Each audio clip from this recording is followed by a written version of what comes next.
Hey everyone, thanks so much for joining.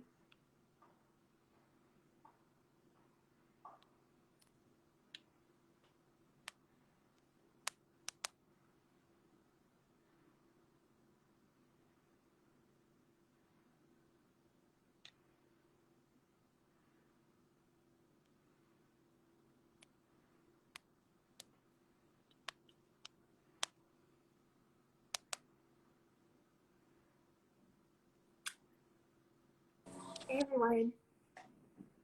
Hello there. Hi Dr. Rajpal, how are you? Good. It's so nice to see you. Good too. So Thanks let's. so much for joining us today. We're so excited to have you and to talk about smiles. I feel like this is a conversation that comes up for us a lot internally and a lot amongst our followers. So I feel like you are the perfect person to deep dive into this with. Yep, I'm here for you guys. So Amazing. let's get started. Perfect. Well, everyone joining at home, thank you so much for being here. My name is Meg Storm, and I oversee content here at EDIT. And like I just said, we're talking about smiles today. I think it's safe to say that you can't really overstate the power of a beautiful, healthy smile. And while there's a lot that goes into that, we're going to be talking about the aesthetics side today.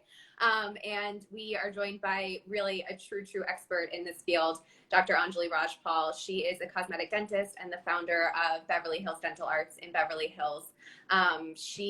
You may have seen some of her amazing smile transformations on our EDIT profile. We've shown some of her before and afters, and they really are incredible, primarily because of how natural they look. And I think there might be some misconceptions that dental work leads to like overly white smiles or smiles that don't look like you. And Dr. Rajpal's work certainly proves that that's not true.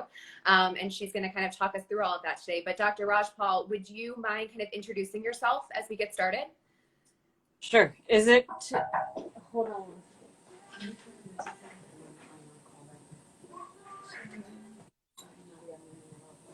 Hold on 1 second. Sorry. Sure. Everybody, thanks so much for being here with us. If you have any questions as we're going, please feel free to drop them in the chat. We're going to be talking about veneers and Invisalign and some of the other kind of techniques and approaches that Dr. Rajpal takes when treating her patients for a really comprehensive approach to smiles. But if there's anything else that you have questions about as we're going, please feel free to drop them in the chat. We also have some really great content on this topic on the edition that Dr. Rajpal has contributed to in the past. So pieces, you're back. Perfect.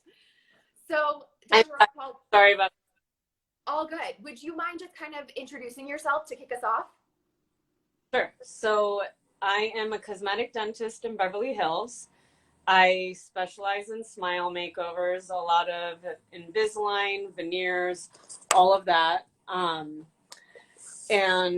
I've been practicing for several years now in the area. I did my at Tufts University, and then I came out to LA for my residency at Cedars-Sinai. And so, yeah, I've been practicing around here for so long that I know the story out here.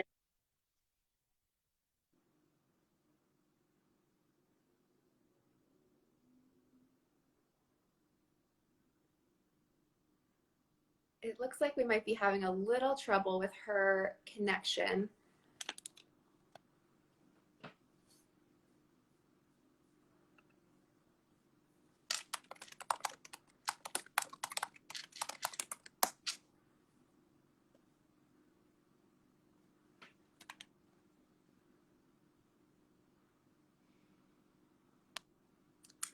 Let's just get Dr. Rajpal back in here.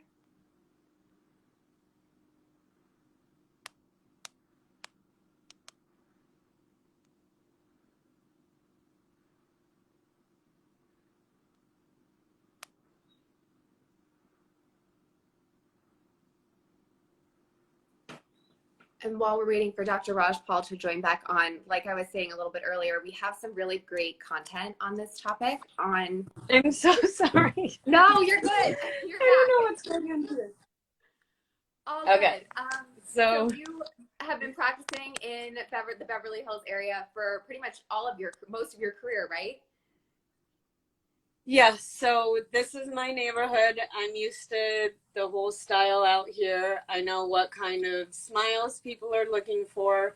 And yeah, I'm just here to help everybody look better, feel better, be more confident about their smile, and make sure that I'm using the best quality materials, best techniques, all of that.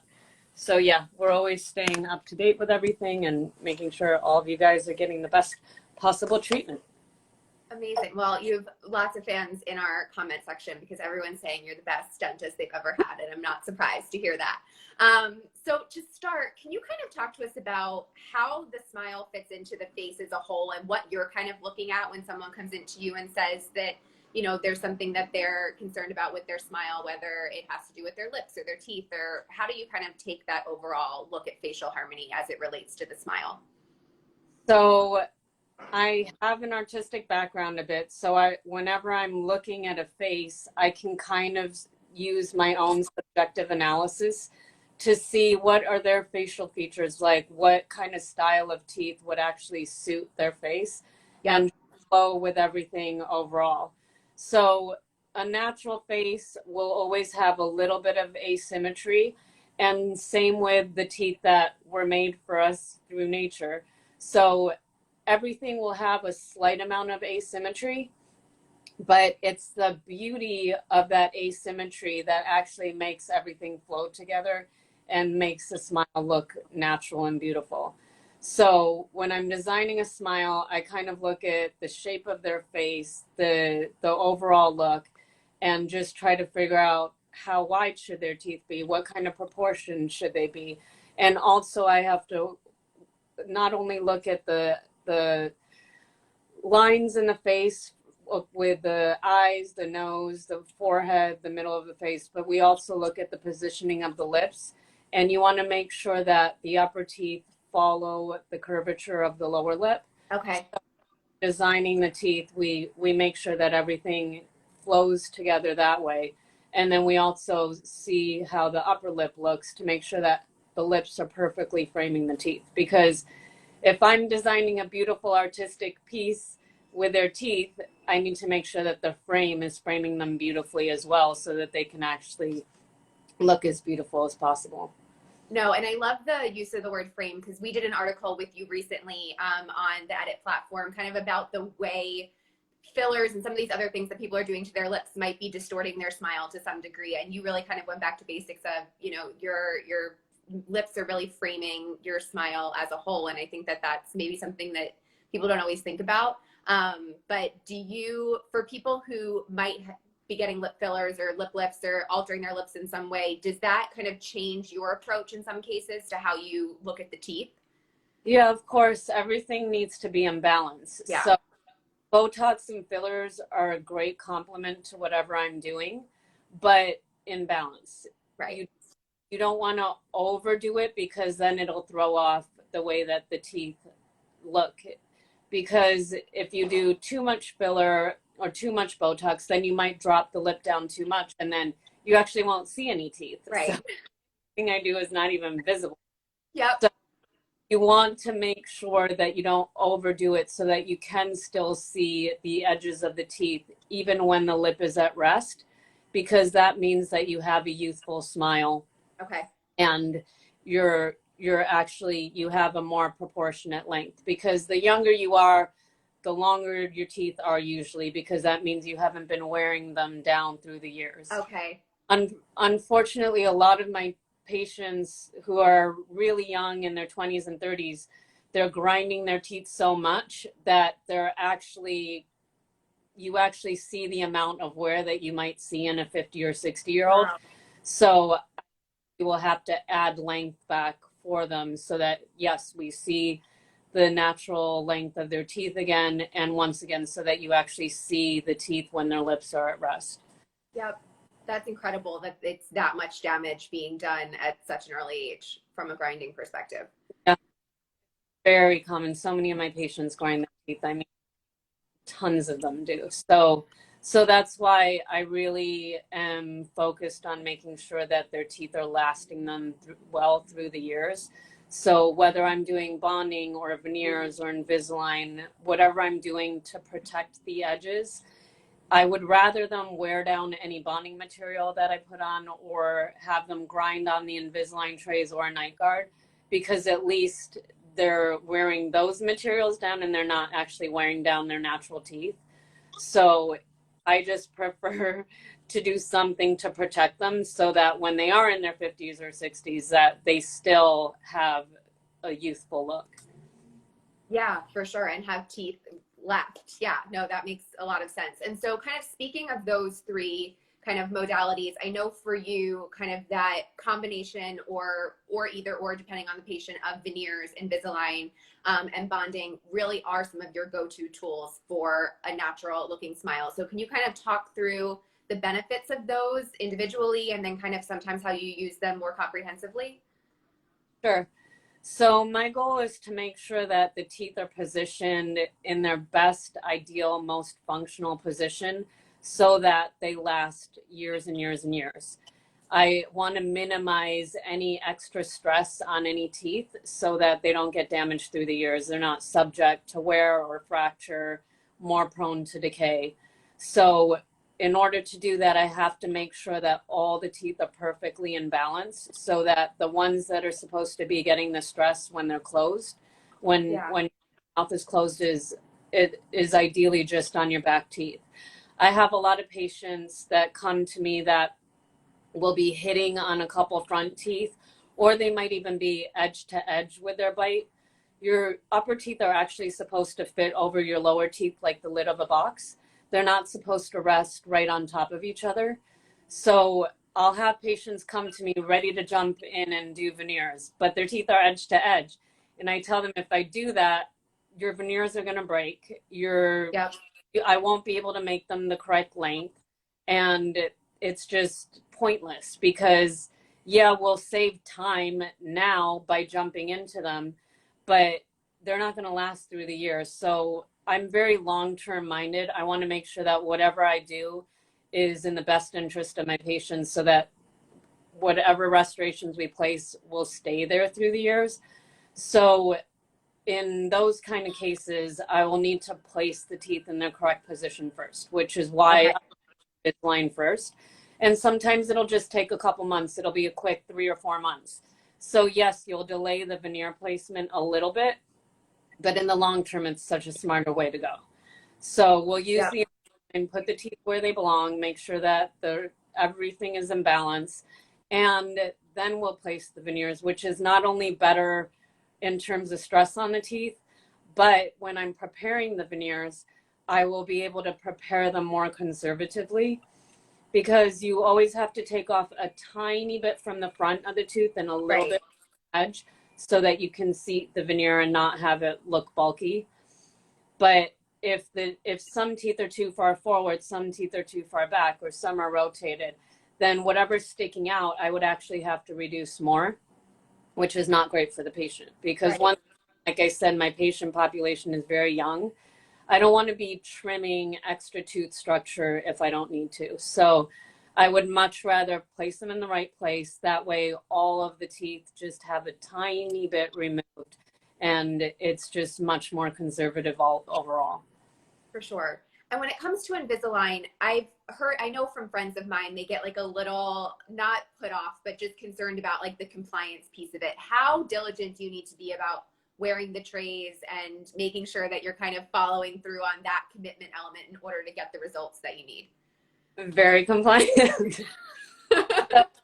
My patients, they know. I take them that their treatment is going to take forever if they don't actually stick to the regimen. But if they do, and they just do it short and sweet and quickly, then they'll be done. So it makes more sense to keep the trays on for the 22 hours every day. So that way they actually move into place. And then basically every time you put in a new tray, you're pushing the tooth into a new position. If you leave the tray out for too long, then the teeth almost have rubber band ligaments around them. Yeah. They're going to want to relapse and move back to where they were originally. So you have to tame the teeth. Once you push them, you need to actually hold them there before you push them again into new position. So they need to learn that they're in that new position so that the bone and ligaments can actually catch up to that Yeah. and learn to be in that new position before you push them again. But if you leave the tray out for hours and hours, then they never understand that that's their new position. That's where they need to stay. So then you're basically moving them back and forth and back and forth. And Yeah. you're not. So That it's really, makes a lot of sense. and the other benefit of moving your teeth into the right position is not only having the stress balanced out evenly through the teeth, but it also makes them so much more easily to clean. Yeah. So if you basically line your teeth up and then put the veneers on, that means from the front and the back, everything is lined up and you can clean them perfectly. If you put veneers on while your teeth are still crowded, then they might look beautiful from the front, but from the back, you still have crowding, which is not great because you can't properly and you can develop cavities. So they're just bacterial traps, which is why, once again, I'm thinking long term, I want what's the best for all my patients. So I educate them that that's a better way to go because they will actually last much better through the years. For sure. No, that makes a lot of sense. I know that you're obviously known for your incredible veneer work, but does every patient, can you sometimes maybe get away with Invisalign and teeth whitening, or are veneers usually what people are working towards when they come to see you? So I think people know a lot more about veneers because they've heard about them. But like I said, my patients are really young. So some of them don't want veneers because they just feel like it's a little too premature. And I agree with them. They might just have a little bit of wear or a little bit of discrepancies, a little bit of chipping that needs to be fixed. So they don't need veneers.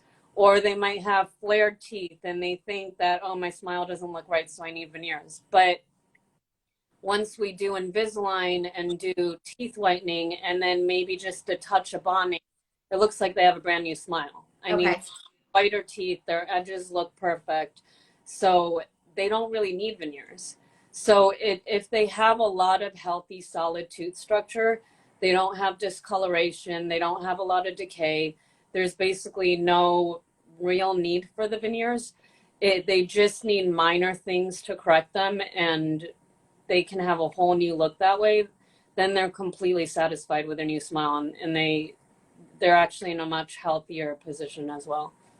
That makes a lot of sense. And then when it comes to the clear aligners themselves, are you specifically a fan of Invisalign? Or I know there's a lot of kind of other telemedicine style companies that have popped up kind of offering clear aligners. What are your thoughts on that for anyone who's curious? So I have a lot of patients come to me that have tried other systems and it looks like nothing was accomplished whatsoever. Yeah. So I'm redoing these cases a lot of the time. So they may think that, oh, it was more economical to go with another company.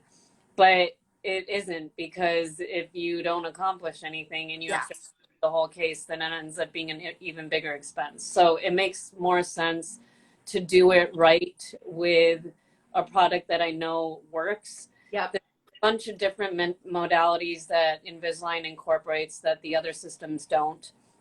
And the case is being planned out by a doctor or dentist. I've been doing Invisalign for so many years. I've done crazy challenging cases with it.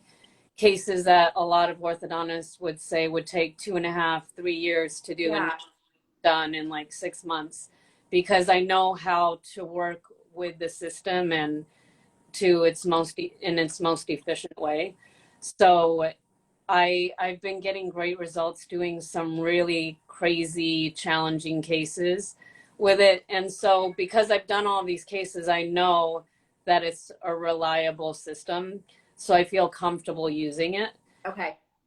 I just highly recommend. I mean, it really has to do with also who the doctor is that's planning out your case. For sure. Someone that is really used to using the product and knows how to use it in the best way, then obviously you're going to get the best results in the most efficient amount of time. So I just have on Invisalign, and so I'm I'm all for using it over all the other brands.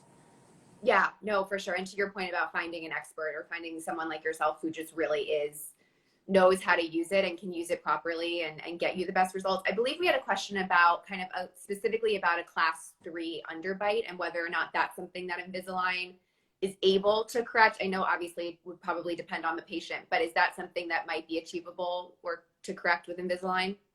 So if it's minor, if Okay. it's very, very minor, I can correct it. I've done a little bit of that. But if it's a major underbite, sometimes you have to do something surgically. I have had a couple patients where it was just too extreme. So they did see an oral maxillofacial surgeon Yep. and had orthodontic surgery. And now they're so much more comfortable because their profile looks a lot nicer. They actually feel like their teeth are in a normal position. And so the surgery is not the most fun thing to go through, No. but if it's worth it, I see how these patients are. I've had probably about 3 patients that have gone through surgery about in the past year and a half, and I see how happy they are. So even though it's a little bit of a more involved process, it sometimes is really worth it. And they'll usually have to do a combination of orthodontic surgery with orthodontics, but I'm usually not the one that'll do the orthodontics in that Okay. case. We have a specialist who's an orthodontist that works closely with the oral surgeon that I'm working with to know that they can work together in tandem and plan out the whole case together. That makes sense. No, that's great to know. And so I wanted to talk about veneers a little bit more because I feel like there's, to your point, a lot of misconception, a lot of maybe thoughts about what veneers meant in the past. And I know that they've come a long way and we've created content with you around that in the past as well. So what are some of the most common kind of misconceptions you see people come in with about veneers? I think they think that I'm going to have to cut down a ton of tooth structure. So that's one thing. I think they oftentimes confuse a crown with a veneer. A crown Okay. actually is made out of porcelain as well, but it wraps around the whole entire tooth. So it's almost like a hat on top of your tooth that is the same size as your original tooth, but it wraps around the whole tooth, the complete surface area. So you do have to trim down the tooth smaller in order to be able to fit that over. A veneer is just a facing. So it's just the front of the tooth and the edge of the tooth. So you only have to take off a tiny bit from the front and the edge. Almost your whole entire tooth is still there. So it's a much more conservative procedure than a crown, but they're both used for different reasons. So if there's a ton of breakage of the original tooth, if there was a lot of decay, Yeah. if the tooth had a root canal, if it's just been seriously compromised, then it's indicated to get a crown on it. But if it's really just for a cosmetic purpose or has had a very small amount of bonding placed, then a veneer is fine. And it doesn't protecting the tooth, and it can also add strength to protect any worn down or chipped areas as well. Interesting. Okay. And so when it comes to color, I think we might think of like ultra white, like gleaming teeth when you think of veneer sometimes. I know that that's not true either. There's kind of a lot of shades that can be applied to them, correct? Yeah, so that's another, besides the cutting down of tooth structure, that's another huge concern. Patients just have the idea that veneers have to look fake. And so if I mention veneers, they'll often be like, oh no, I don't want to have fake looking teeth. I don't want everyone to know that I had veneers. But cases that I do, I make sure that people do not know that they just got veneers. Most of my patients, they'll go back to work or just see some of their friends and they'll know that something looks different, but they'll think it's Botox or haircut or something other than their teeth, but they'll know that something looks nicer about them. So that's what I'm going for. I don't want their teeth to be blinding and to attract all the attention. They should look nice and beautiful, but they should flow with the rest of their face. So it really depends on how you're designing the veneer. The materials have changed so much throughout the years. So if you're working with a skilled dental technician and you're communicating with them well and you're designing the case together, you can incorporate the characteristics into veneers such as shading, translucency, texture, all of that, that will make the veneer look natural, just like a natural tooth. So that way, when the camera light hits the veneer, it's hitting it the same way a natural tooth would. It's not this whited out tooth that looks super opaque and just looks obviously fake. So veneers can definitely be done in a natural way. Sometimes I'll just be doing one tooth. Like for example, Yeah. if the side, some of my patients will come with peg laterals where the side tooth next to the front tooth is a little, it almost looks like a baby tooth. It's just very misshapen. Yes. So occasionally if they have one crazy peg lateral, we'll just do one veneer. And I have been able to match it just perfectly well with the rest of the teeth. And you can't tell that it's a veneer at all. So as long as we're taking the steps to make sure that we're incorporating the right shading properties, texture, all of those things, there's no reason why they need to look fake. That's incredible that you can match like even one tooth like that. That really is amazing. And when it comes to longer term veneer care, if someone is getting veneers with you earlier in life, what is the shelf life of a veneer and how do you kind of make sure that they stay looking their best and your mouth as a whole stays healthy? I mean, you have to be here regularly for your cleanings and exams because Yeah. if we lose touch of you and you're building up all this bacteria, I mean, there's really, you're much more prone to getting gum disease, to getting cavities, all of that. Your veneer is no different than a regular tooth. You have to clean it. It's bonded to your tooth, so it becomes Right. one, but you do have to clean it really well. And you do need to protect them. So a lot of times I'll have patients in night guards to protect them as well. But the key is being regular about your cleanings. We see our patients every 3 to 4 months for their cleanings, every year for their exams. So I'm constantly checking up on my patients every time they come in for their cleanings and making sure that they're maintaining everything really well. That makes sense. You have to care for it like you care for anything else that you've invested a lot of time and resources in. Yeah. Is there any, no, I'm sorry, go ahead. Sorry, but they can generally last years and years as long Okay. as you're maintaining them really well. And when it comes to just a healthy smile in general, is there kind of any other tips other than obviously seeing your dentist regularly for cleaning and being great about brushing and flossing? Are there any other tips that you have for kind of maintaining a healthy smile?